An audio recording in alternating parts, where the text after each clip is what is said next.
Hello guys, solution is the best में आपका स्वागत है। आज मैं आपके साथ डिस्कस करने वाली हूँ BA programme 6 semester education discipline का एक सब्जेक्ट है। वो ये है थर्ड चैप्टर का, जिसमें आपको नीति निर्माण की प्रक्रिया के बारे में और भारत सरकार द्वारा उठाए गए कदम के बारे में इसमें पढ़ना है। तो सबसे पहले हमें जानना है कि नीति निर्माण एक्चुअल में होता क्या है। नीति निर्माण होता है एक तरीके से कि नीति एक व्यापक ढांचा है जिसमें भविष्य के लक्ष्य, योजनाएं और प्रशासन की महत्वाकांक्षाएं, साथ ही उन लक्ष्यों की प्राप्ति के लिए उठाए जाने वाले कदम परिलक्षित होते हैं। इट मीन्स कि एक तरीके से पॉलिसीज़ एक तरीके से व्यापक ढांचे के रूप में से देखते हैं। एक स्ट्रक्चर है नीति, जिसमें भविष्य के लक्ष्य तय किए जाते हैं, योजनाएं बनाई जाती है और प्रशासन की महत्वाकांक्षाएं उसमें इन्वॉल्व होती हैं। महत्वाकांक्षाएं इट मीन्स कि जो प्रशासन है, प्रशासन का मतलब क्या होता है? प्रशासन होता है जो सरकार, इसका कनेक्शन होता है सरकार से, इसे सरकारी प्रशासन के नाम से भी जाना जाता है। तो सरकार जो होता है, सरकार काम क्या करती है? लोगों की भलाई के लिए काम करती है और अपना जो है महत्व बनाए रखने के लिए काम करती है, तथा साथ ही उन लक्ष्यों की प्राप्ति के लिए उठाए जाने वाले कदम जो हैं, अब जो भी लक्ष्य होते हैं उनके, अब सरकार जो है, प्रशासन है, जो लोगों की भलाई के लिए कार्य करते हैं, उनकी समस्याओं को सुलझाने का काम करते हैं। तो उनके जो लक्ष्य होते हैं, ये लोगों की समस्याओं को सुलझाना और जो है जितनी भी परेशानियाँ उनको ठीक करना और जो है उनकी आवश्यकताओं की पूर्ति करना। तो उनके लिए जो उठाए जाने वाले जो कदम हैं वो परिलक्षित किए जाते हैं। परिलक्षित होता है एक तरीके से जो उसमें सके। अब देखो, जो नीति निर्माण की प्रक्रिया है उसमें विभिन्न संस्थाएं थी जिनकी भूमिका इसमें बताई गई है। एक वीडियो है जिसके लिंक मैं आपको डिस्क्रिप्शन में डाल दूंगी, अब वहाँ जाके देख लेना कि क्या टॉपिक है उसका। नीति निर्माण की प्रक्रिया में जो विभिन्न संस्थाएं हैं उनकी भूमिका बताइए। मैंने 5th सेमेस्टर में ये वीडियो बनाई थी। अब मैं अगेन आपको वो मटेरियल प्रोवाइड नहीं करवा सकती, वीडियो नहीं बना सकती एक पर्टिकुलर टॉपिक से रिलेटेड। तो आप वो वीडियो आप समझ जाएंगे कि विभिन्न संस्थाओं की भूमिका क्या रही है। तो पॉलिटिकल साइंस में भी वही है और ये एजुकेशन की बुक में भी टोटली वही है। तो अब हमें पढ़ना है जो सहस्राब्दी विकास के लक्ष्य है और सतत विकास के लक्ष्य हैं। अब सहस्राब्दी विकास के जो लक्ष्य हैं, ये जो है मिलियनर डेवलपमेंट गोल्स इसे बोलते हैं और सस्टेनेबल डेवलपमेंट गोल्स उसे बोलते हैं सतत विकास के लक्ष्य। तो अभी हमें पढ़ना है जो सहस्राब्दी विकास के जो लक्ष्य थे वो संयुक्त राष्ट्र संघ के जितने भी सदस्य थे, जो 191 सदस्य देश थे और कम से कम 22 अंतर्राष्ट्रीय संगठन के रूप में जो लोग थे, सदस्य संगठन जो थे 22 अंतर्राष्ट्रीय संगठन, और 2015 तक जो है निम्नलिखित सहस्राब्दी विकास लक्ष्यों को प्राप्त करने में मदद करने के लिए प्रतिबद्ध थे। अब ये 8 इसमें लक्ष्य थे विकास के, जिसमें में हम सबसे पहला लक्ष्य था कि अत्यधिक गरीबी और भुखमरी को मिटाने के लिए उनका सबसे पहला लक्ष्य ये था कि जो भी गरीबी है, गरीबी को कम से कम करना और जो भुखमरी है, पूरे विश्व में जितनी भी भुखमरी फैल रही है उनको ख़त्म करना, उसको पूरी तरीके से मिटाना। दूसरा लक्ष्य था सार्वभौमिक प्राथमिक शिक्षा प्राप्त करने के लिए। सार्वभौमिक प्राथमिक शिक्षा ये है कि हर बच्चे को जो है लिमिटेशन मिली हुई थी, मतलब 12 से 14 साल के बीच में उनको प्राथमिक शिक्षा पर हर बच्चे को प्राथमिक शिक्षा उनको प्रदान की जाएगी। तीसरा है लैंगिक समानता को बढ़ावा देना और महिलाओं को सशक्त बनाना। लैंगिक समानता होती है एक तरीके से जेंडर इक्वालिटी जिसे बोलते हैं, कि किसी भी लड़की के साथ, किसी भी जेंडर के साथ भेदभाव ना किया जाए और महिलाओं को सशक्त बनाना, पावरफुल बनाना, मतलब कि मजबूत बनाना। चौथा है बाल मृत्यु दर को कम करने के लिए। बाल मृत्यु दर क्या है कि बचपन में ही बच्चों को भ्रूण हत्या कर दी जाती थी, बचपन में ही गर्ल्स को मार दिया जाता था पेट में ही, तो भ्रूण हत्या को भी ख़त्म करना पूरी तरीके से। पांचवा है मातृ स्वास्थ्य में सुधार के लिए। अब मातृ स्वास्थ्य है कि माँ की जो हेल्थ है उसमें सुधार करना।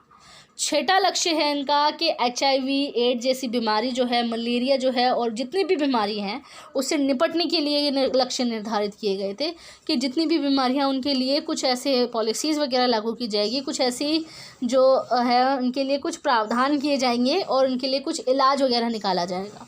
और पर्यावरणीय स्थिरता सुनिश्चित करने के लिए, पर्यावरणीय स्थिरता होती है एक तरीके से जो भी वेदर चेंजेस होते हैं, जलवायु परिवर्तन होता है, उसको ठीक करने के लिए और पर्यावरण एनवायरनमेंट को मजबूत बनाने के लिए, सही बनाने के लिए इन्होंने लक्ष्य निर्धारित किए गए थे।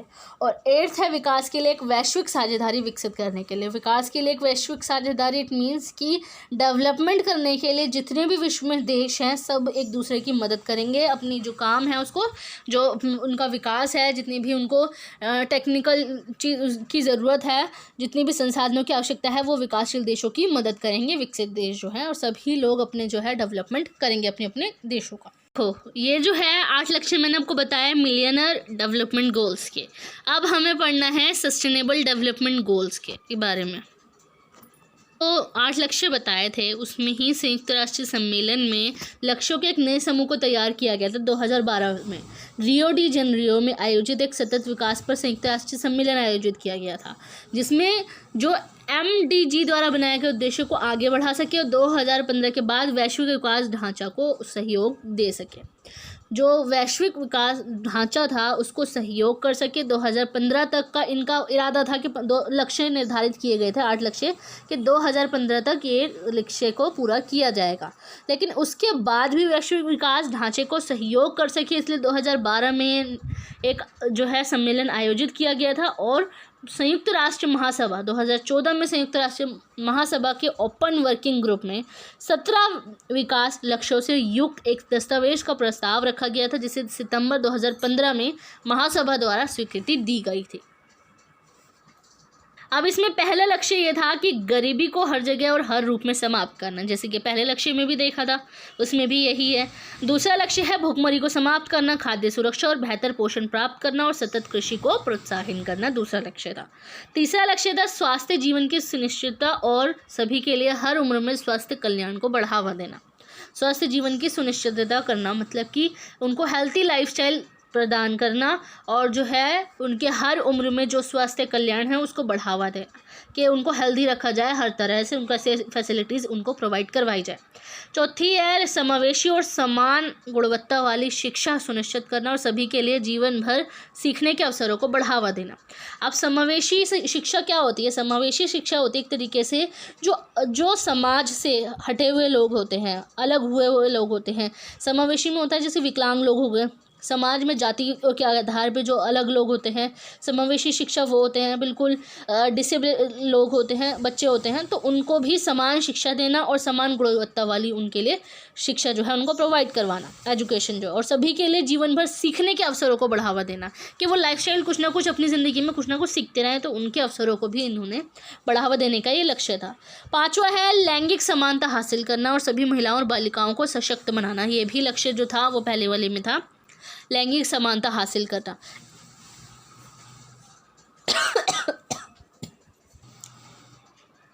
जिसमें महिलाओं और बालिकाओं को बिल्कुल पावरफुल बनाना इस चीज़ के लिए, ताकि उनके अगेंस्ट वो लड़ सके अगर उनके साथ कोई भेदभाव होता है तो।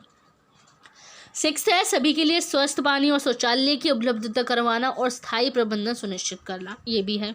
7वां है लक्ष्य सभी के लिए किफ़ायती, भरोसेमंद, सतत और आधुनिक ऊर्जा तक पहुंच सुनिश्चित करना। आधुनिक ऊर्जा मतलब कि उनके अंदर एनर्जी बूस्ट करने के लिए कुछ ऐसी चीज़ें उसमें इन्वॉल्व करना, और सभी के लिए स्थायी, समावेशी और सतत आर्थिक विकास, पूर्ण और उत्पादक रोजगार और उपयुक्त रोजगार को बढ़ावा देना। 9वां है लचीली अवसंरचना का निर्माण करना, समावेशी और स्थायी औद्योगिकरण को प्रोत्साहन करना और नवाचार को बढ़ावा देना। नवाचार होता है एक तरीके से नयापन लाना हर चीज़ में, चाहे वो एजुकेशन से रिलेटेड हो। अब आप लोग देखोगे अब जो है पहले के टाइम पे स्कूल्स में कैसी अरेंजमेंट्स होती थी, और आप देखोगे तो हर सरकारी स्कूल में नई नई अरेंजमेंट्स दे रखी हैं, नई नई क्लासरूम्स बनाए गए हैं, जिसके तहत उनको नई नई चीज़ें सिखाई जाती हैं, एक्सपेरिमेंट्स करवाए जाते हैं, असाइनमेंट्स दिए जाते हैं ताकि वो नई नई चीज़ें सीखें। अब देशों के भीतर और उनके बीच असमानता को कम करना, देशों के भीतर, देशों के अंदर जो असमानताएं देखने को मिलती है और देशों के बाहर और विभिन्न देशों के बीच में असमानताएं देखने मिलती है, तो उनको भी कम करना। शहरों और मानव बस्तियों को समावेशी, सुरक्षित, लचीला और स्थायी बनाना।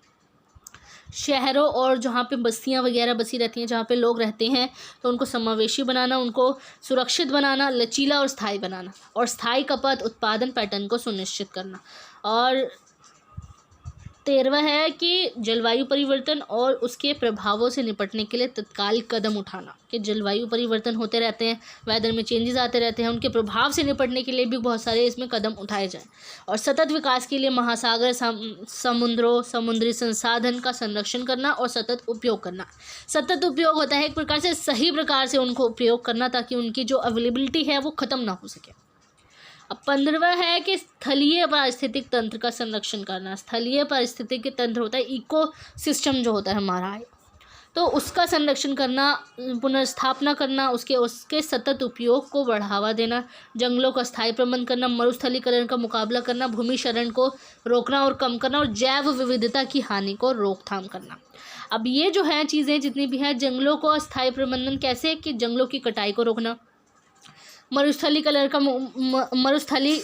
होता है एक तरीके से जो जिसमें बिल्कुल रेगिस्तान बन जाता है, पूरी ज़मीन वगैरह मरुस्थल बन जाता है, पूरे रेगिस्तान, रेत सब जगह दिखते हैं, उनको कम करना, और भूमि क्षरण को रोकना के और कम करना उसे, और जैव विविधता की हानि जो होती है। जैव विविधता क्या होती है कि जीव जंतु जो होते हैं उनकी वैरायटीज़ बहुत सारी देखने को मिलती है हमें। हमारा जो इकोसिस्टम है उसमें जीव जंतु, पेड़ पौधे, जानवर, पक्षी, इंसान सब रहते हैं, तो उनमें प्रॉब्लम ना क्रिएट हो, उनका भी मुकाबला करना, उनकी भी रोकथाम करना। सतत विकास के लिए शांतिपूर्ण और समावेशी समाजों को बढ़ावा देना, और सभी के लिए न्याय तक पहुंच प्रदान करना, और सभी स्तरों पर प्रभावी, जवाबदेह और समावेशी संस्थानों का निर्माण भी करना है। सतत विकास के लिए मतलब कि सभी प्रकार से सबका विकास हो, सही प्रकार से शांतिपूर्वक और समावेशी समाज को बढ़ावा देना भी इनके लिए एक महत्वपूर्ण लक्ष्य बनाता है। और कार्यान्वयन के साधनों को मजबूत बनाना और सतत विकास के लिए वैश्विक साझेदारी को पुनर्जीवित करना। अब कार्यान्वयन के साधन जो थे उनको मजबूत बनाना, और सतत विकास के लिए भी जो वैश्विक साझेदारी की जाती है उनको भी पुनर्जीवित करना इनका काम था। अब जो SDG है उसको लागू करने के लिए भारत सरकार द्वारा उठाए गए कुछ कदम थे, जिसको हम एग्जाम्पल के रूप में हम देख सकते हैं, जिसमें पहला था सशक्त भारत सबल भारत, जिसके तहत ये कहा गया था कि भारत ने आर्थिक विकास और सशक्तिकरण के लिए के माध्यम से सफलतापूर्वक 271 मिलियन से अधिक लोगों को बहुआयामी गरीबी से बाहर निकाला है। अब ये जो है सशक्त भारत सबल भारत, ये स्लोगन्स वगैरह के आधार पर एग्जाम्पल के रूप में हम देख सकते हैं, जिसके तहत भारत सरकार ने कुछ कदम उठाए थे, जिसमें आर्थिक विकास और सशक्तिकरण के लिए के माध्यम से सफलतापूर्वक 271 मिलियन से अधिक जो लोग थे गरीबी से, उन लोगों को बाहर निकाला था। पोषण, बाल स्वास्थ्य, शिक्षा, स्वच्छता, पीने का पानी उनको प्रोवाइड करवाया गया था। बिजली जो थी को काफ़ी हद तक फ्री करवाई गई थी। आवास तक पहुंच में बिजली की पहुंच बनाई थी। उसमें वृद्धि ने विशेष रूप से कमज़ोर स्थितियों में लोगों के बीच असमानताओं को भी कम इसने किया था।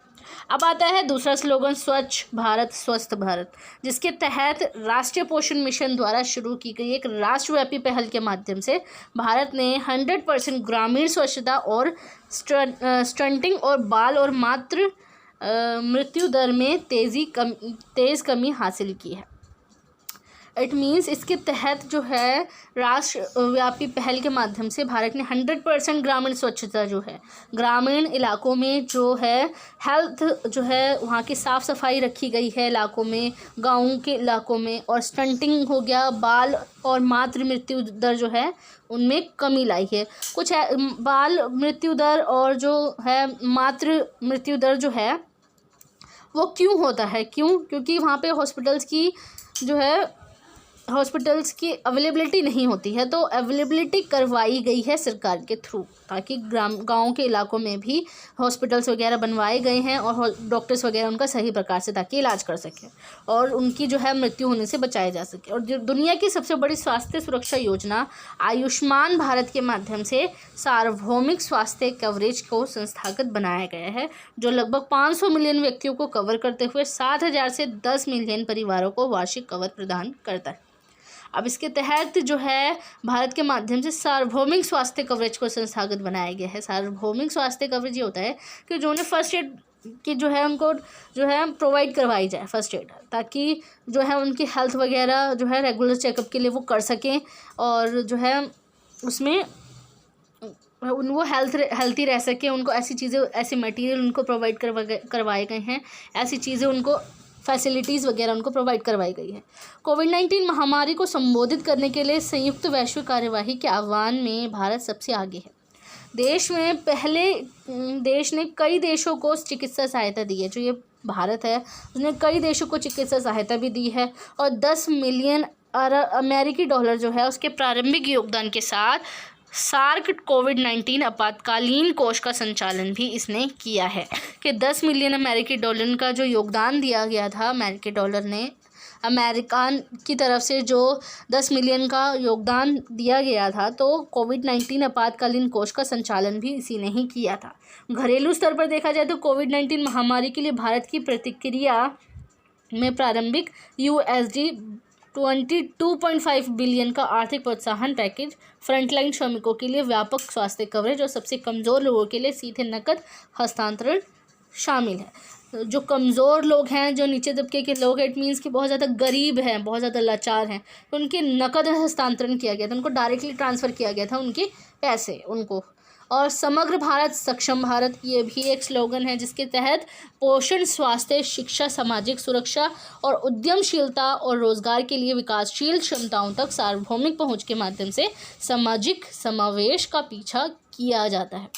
इट मीन्स समग्र भारत और सक्षम भारत के तहत ये कहा गया था कि जो समावेशी शिक्षा उनको प्रोवाइड करवाई जाएगी, पोषण दिया जाएगा, स्वास्थ्य उनको दिया जाएगा, सामाजिक सुरक्षा उनको प्रोवाइड करवाई जाएगी और रोज़गार के लिए विकासशील क्षमताएं जो हैं उन तक पहुंच विकसित की गई है। इनके तहत जनधन, आधार, मोबाइल त्रिमूर्ति के माध्यम से वित्तीय समावेशन, जनधन योजना द्वारा सहायता प्राप्त बैंक खातों तक सार्वभौमिक पहुंच इनकी रही है और 90% से अधिक आबादी के लिए आधार कार्ड और मोबाइल फ़ोन तक व्यापक पहुंच बनाई गई है। तो 2000 मिलियन से अधिक महिलाओं सहित गरीबों के लिए क्रेडिट, बीमा और प्रत्यक्ष लाभ हस्तांतरण के नए रास्ते खोल दिए गए हैं, जिससे उनके आर्थिक सशक्तिकरण में तेज़ी आई है। आधार कार्ड बनवाने के लिए हर इंसान जो गरीब से गरीब है उन लोगों को लगता था कि उनके एड्रेस के बिहाफ पर उनको आधार कार्ड दिया जाता था, उनको बनाया जाता था, लेकिन अब आधार कार्ड भी उनके अवेलेबल होने लगे हैं। गरीब से गरीब लोग, उनको भी घर प्रोवाइड करवाए गए हैं। मोबाइल फ़ोन तक उनकी पहुंच बनाई गई है ताकि वो भी अपनी जो है, मोबाइल फ़ोन से हर चीज़ होती है। मोबाइल फ़ोन से क्या होता है कि उनमें सिम डालोगे, सिम का में जो नंबर होता है, नंबर हर जगह अवेलेबल होगा ताकि उनसे लोग कॉन्टैक्ट कर सकें और उन तक जो है फैसिलिटीज़ वगैरह प्रोवाइड करवाई जा सके। तो फ़ोन तक पहुंच इन्होंने विकसित करी है। नेक्स्ट है सतत भारत, सनातन भारत। भारत की जलवायु कार्यवाही रणनीतियों के लिए स्वच्छ और कुशल ऊर्जा प्रणालियों, आपदा प्रतिरोधी बुनियादी ढांचे जो हैं और नियोजित पर्यावरण पुनर्स्थापना की आवश्यकता भी है। बुनियादी ढांचे मतलब कि एक तरीके से स्ट्रक्चर, पूरा बेस उसका बिल्कुल मजबूत रखना इंसान का, कि कहाँ से उसकी, ताकि जो है उनका कोई आपदा आती भी है तो उससे लड़ सके वो। और नियोजित पर्यावरण पुनर्स्थापना होती है एक तरीके से एनवायरनमेंट जो है हमारा, उसको सही प्रकार से रखना, पेड़ पौधे लगाना, उसको सही प्रकार से उसको बनाए रखना, उसकी स्थापना करना, उसकी बहुत ज़्यादा ज़रूरत है।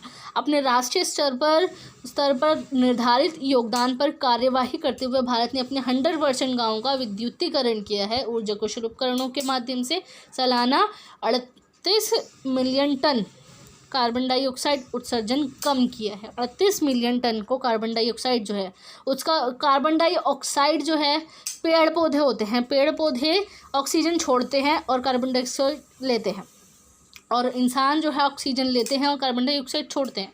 तो इसके उत्सर्जन को कम किया है ताकि मानव जाति को बचाया जा सके और 80 मिलियन गरीब परिवारों को खाना पकाने के लिए स्वच्छ इंजन भी प्रोवाइड करवाया गया है और 450 GW नवीकरणीय ऊर्जा स्थापित करने का लक्ष्य भी निर्धारित किया गया है। इतना सब कुछ इसमें लिखने की ज़रूरत नहीं है। कार्बन डाइऑक्साइड उत्सर्जन को कम करने के लिए उन्होंने कदम उठाया भारत सरकार ने, और 2030 तक 26 मिलियन हेक्टेयर बंजर भूमि को पुनर्स्थापित करने के लिए इन्होंने कुछ कदम भी उठाए हैं। वैश्विक स्तर पर भारत अक्षय ऊर्जा में तीसरे, पवन ऊर्जा में चौथे और सौर ऊर्जा में 5वें स्थान पर है। वैश्विक स्तर पर देखा जाए तो अक्षय ऊर्जा में तीसरे नंबर पर, पवन ऊर्जा में चौथे नंबर पर, सौर ऊर्जा में 5वें नंबर पर है भारत। और भारत ने जलवायु कार्रवाई और आपदा प्रतिरोध के लिए वैश्विक साझेदारी का लाभ उठाने के लिए आपदा प्रतिरोधी बुनियादी ढांचे के लिए गठबंधन और अंतर्राष्ट्रीय सौर संगठबंधन का शुभारंभ भी इन्होंने किया है। अब अंतर्राष्ट्रीय सौर गठबंधन क्या होता है कि इंटरनेशनल लेवल पर सौर मंडल जो है उसका सौर ऊर्जा जो है उसके गठबंधन का शुभारंभ किया अपने भारत में इसका इस्तेमाल करने के लिए, कि सोलर एनर्जी जिसे बोलते हैं, सोलर एनर्जी का इस्तेमाल किया गया है ताकि ज़्यादा से ज़्यादा इलेक्ट्रिसिटी प्रोड्यूस करी जा सके और गांव तक वो जो है इलेक्ट्रिसिटी उनको प्रोवाइड करवाई जा सके। ये जो इसमें पॉइंट्स दे रखे हैं जैसे कि 450 GW कार्बन डाइऑक्साइड, ये सब 38 मिलियन 80 मिलियन क्या किया नहीं किया इससे कोई लेना देना नहीं है, आप ये इसको स्किप कर सकते हैं।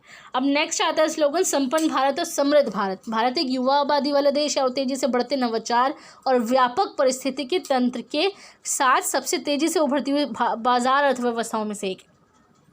व्यापार पारिस्थितिकी तंत्र के साथ साथ जो तेजी से उभरती हुई एक बाजार अर्थव्यवस्थाओं में से एक है भारत जो है। 2018 से 2019 में 2.72 ट्रिलियन अमेरिकी डॉलर के सकल घरेलू उत्पाद के साथ भारत 2025 तक 5 ट्रिलियन अमेरिकी डॉलर की अर्थव्यवस्था बनने का प्रयास भी करता है। और विनिर्माण बुनियादी ढांचे के निर्माण निवेश को बढ़ावा देने के लिए, तकनीकी नवाचार को बढ़ावा देने के लिए, उद्यमिता को बढ़ावा देकर एक समावेशी और सतत विकास पथ का पीछा करता है। इट मीन्स कि जो है अमेरिकी डॉलर जो है अमेरिका ने हेल्प करी है भारत की भी, और ताकि उसमें इन्वेस्टमेंट जो करी गई है भारत में और उसमें भी उन्होंने अर्थव्यवस्था बनने का, अमेरिकी डॉलर की अर्थव्यवस्था बनने का प्रयास किया है भारत ने। 2025 तक वो बनने के चांसेस इसके हैं भारत के। और विनिर्माण बुनियादी ढांचे का निर्माण करने के लिए भी इसने बहुत सारे प्रयास किए हैं। निवेश को भी बढ़ावा दिया है इसने, इन्वेस्टमेंट ज़्यादा से ज़्यादा करें लोग, उसमें ज़्यादा प्रॉफिट हो लोगों को। तकनीकी नवाचार को बढ़ावा दिया है इसने। तकनीकी नवाचार क्या होता है? टेक्नोलॉजीज़ को लाया गया है, उसमें नयापन लाना, उद्यमिता को बढ़ावा देना। उद्यमिता होता है एक तरीके से जो उद्योग वगैरह होते हैं उसमें नईकरण लाना, नयापन लाना, उसमें नई नई चीज़ों का इस्तेमाल करना, उसको बढ़ावा देकर एक समावेशी और सतत विकास का जो पद है उसका पीछा किया है इसने। इट मीन्स तो ये कुछ पॉइंट्स है इसमें मैंने आपको बताए हैं जिसके तहत भारत सरकार ने कुछ कदम उठाए थे। मैंने आपको इसमें पॉइंट्स बता दिए कि क्या आएगा। अब इसमें क्वेश्चन पूछा जा सकता है कि जो सस्टेनेबल सतत विकास के लक्ष्य को पूरा करने के लिए भारत सरकार द्वारा उठाए गए क्या कदम हैं और किस प्रकार से किस हद तक जो भारत है सफल रहा है इसमें। तो मैंने आपको कुछ पॉइंट्स इसमें बताए थे कि क्या क्या भारत ने अपने लक्ष्य को निर्धारित करा है, क्या क्या लक्ष्य को पूरा किया है, मैंने आपको पूरा इसमें कवर कर दिया है। ये टॉपिक आ सकता है। And thanks for watching my video.